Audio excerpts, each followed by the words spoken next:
What we have here is a Look 695, so it's quite striking its appearance with black and yellow and red and white and blue. So yeah, quite a nice looking bike. Also a bit of carbon weave showing through. Um, Large, obviously, bottom bracket area for their proprietary bottom bracket and crank system. Yeah, very nice looking graphics on the down tube. Um, Sort of characteristics of the Look brand for many years. A big insert there for the cables. They also run their direct drive headset bearings, moving across the top tube. Again, it's sort of nice sort of flowing lines with a integrated seat post, a little insert there. So here you can see the insert, so it goes internal, it slides in, and it has sort of an expander, a plastic expander, which grips the internal of the seat mast, and you can have different elastomers to sort of provide a little bit of dampening, vibration damping, etc. So that's their E-post. Going down the down tube, again some more graphics. Yeah, I mean it's very bold if you like that sort of thing. I mean, yeah, to my mind, I prefer sort of simpler graphics, but if you like that sort of thing, it looks great. Quite a robust front derailleur hanger. There is a join there for the seat, the chain stays through the bottom bracket junction. Again, a few more graphics, and then the into the sort of carbon dropout. I'll show you a little bit about that in a bit further on. Up to the seat stays, again some more graphics going from white and yellow. Another junction there, sort of joining the seat stays onto the front triangle. So that's the outside of the bike. Let's have a look on the inside of the bike. So the first thing that's really obvious is their large bottom bracket shell. So that's their BB65 series, which has a one-piece with crank arms and spindle, and it feeds through that section. So it needs a large diameter to accommodate all that. Having a look through the bottom bracket, you can see there's quite a lot of resin pooling and resin-rich areas there. So those wrinkles that you see are the bag wrinkles, but it's an indication that there's too much resin.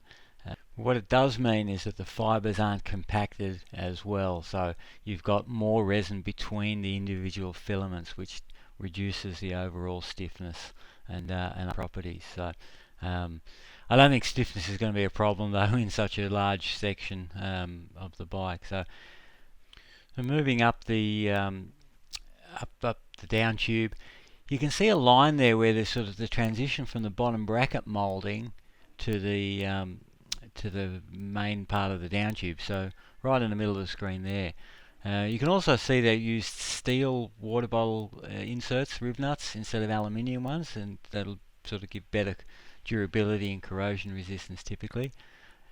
And then we have another transition here into the head tube. So it goes from the round down tube into the head tube, and you can see there's a lot of stuff going on there with the resin in rich areas and these sort of problems with even a fibre overlap there where it hasn't been compacted. So that's not ideal there. You can also see a little metal ring sort of in the lower head bearing race, sort of right above the taper, but then on the other side it's a bit higher. So I don't know if that's displaced during cure or what that's really about. Yeah, so you can see that that wrinkle and the way it sort of travels up through that section. There's another area of less than ideal compaction where the fibres actually lifted up a little bit, and then sort of moving up into the upper headset bearing. A little bit out of focus there. Let's see if we can get a better shot than that. Yeah, so that race, that's quite a large race, sort of bonded in again with their direct drive system, which is sort of a threaded adjustable system. Along the top tube, that looks all pretty clean through the bulk of the tube. It was just sort of those transition sections where there's a little bit. And then here we go into the seat junction. So you can see some voids in this area here. Sort of the way it's transitioned into that insert. Also used a foam there sort of to assist with sort of compaction and filling that space, but probably not quite enough judging by the voids sort of in that area. Yeah, so right there you can see some quite sort of prominent voids, and also a fair bit of wrinkling, so the fibre hasn't been compacted there. The insert there where the seat insert piece seat post insert goes in, again you can see some fibre distortion and some resin wrinkles, and also quite a lot of pinholing, so there's surface porosity. It's quite clear up the top there, and yeah, moving down, it's a bit of shaky cam. Yeah, then we got the rest of the seat tube. The bladder's still left in there. That's sort of that shiny stuff you can see. Now let's have a look at these rivets and this area here, because that's, although the hanger is, we saw on the outside, it's a nice solid looking hanger, the rivets are probably less than ideal. The foot on it is a bit small.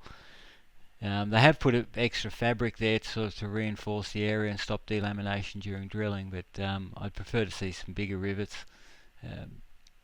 There is some resin pooling and resin wrinkle sort of just around that that hole there for the electronic stuff, cables, etc. And then transitioning down into the gel again, we got more little areas of concern there, just and those sorts of things will present themselves over time, and fatigue if they present themselves.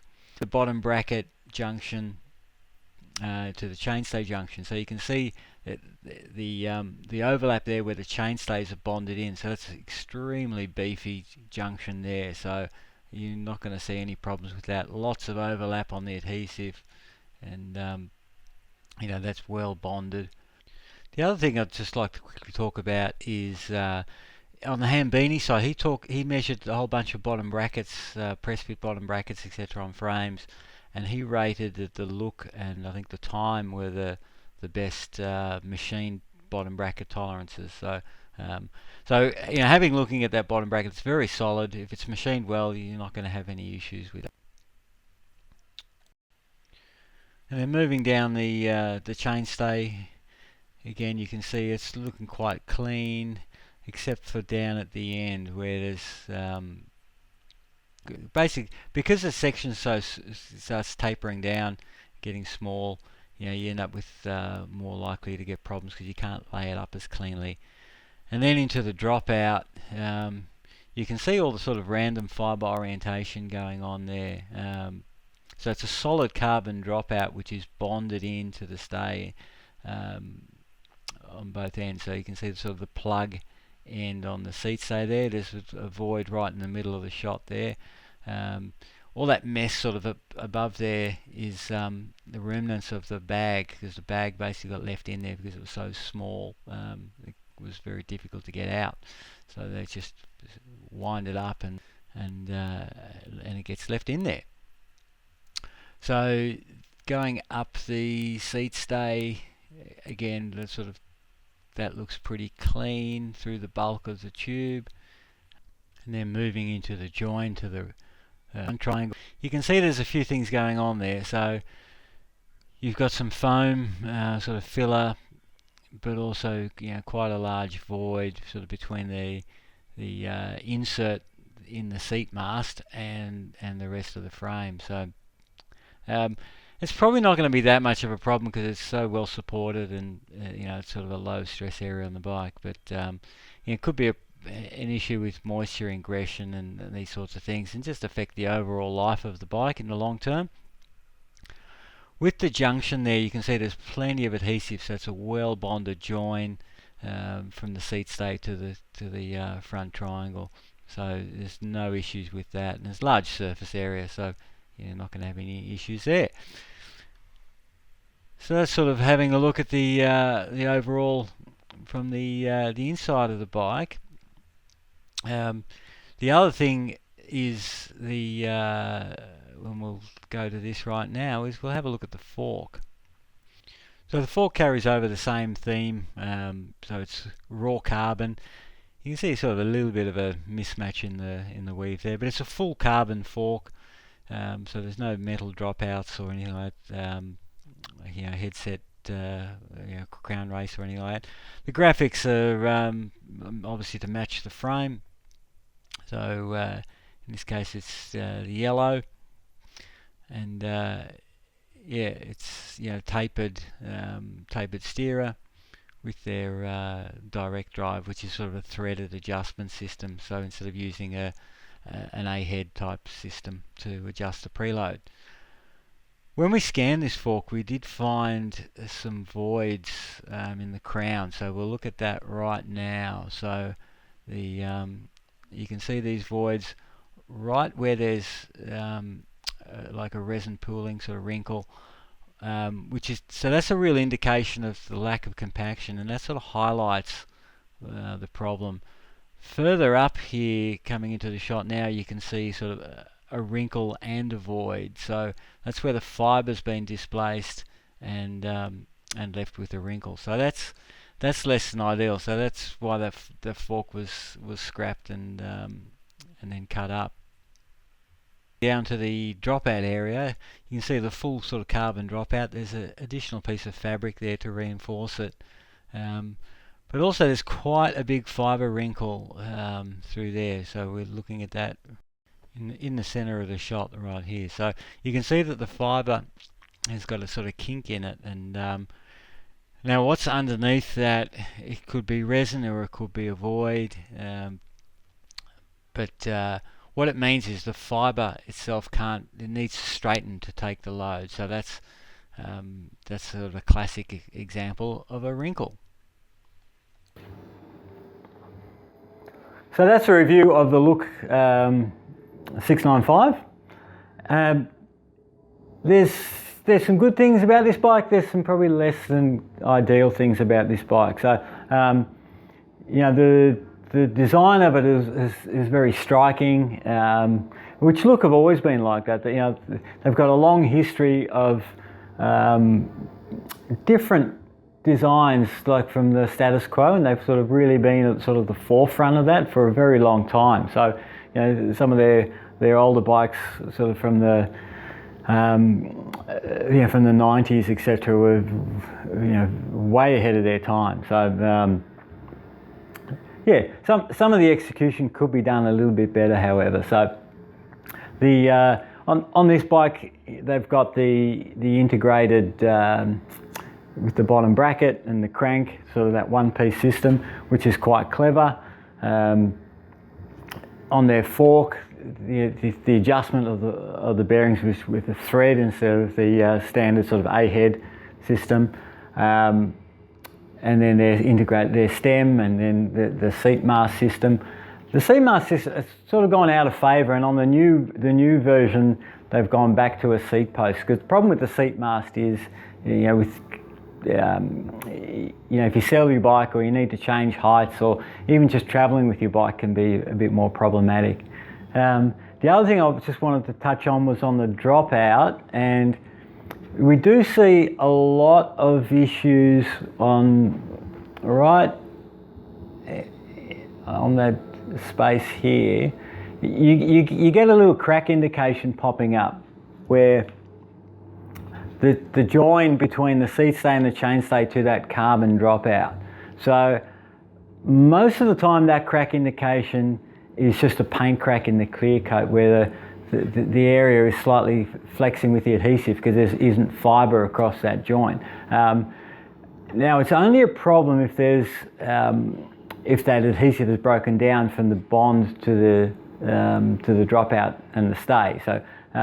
So most of the time that is acceptable as a paint crack, However, it probably is best to be verified to make sure that there isn't a void in the adhesive or the adhesive is broken down in that spot. So that's sort of the other thing I just wanted to mention about the dropout. But overall, like a very, very striking looking bike.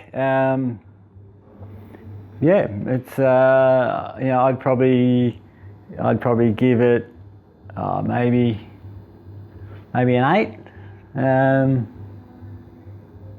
7 or 8. Yeah. Hope you enjoyed the review, and we'll see you next time. Okay, bye.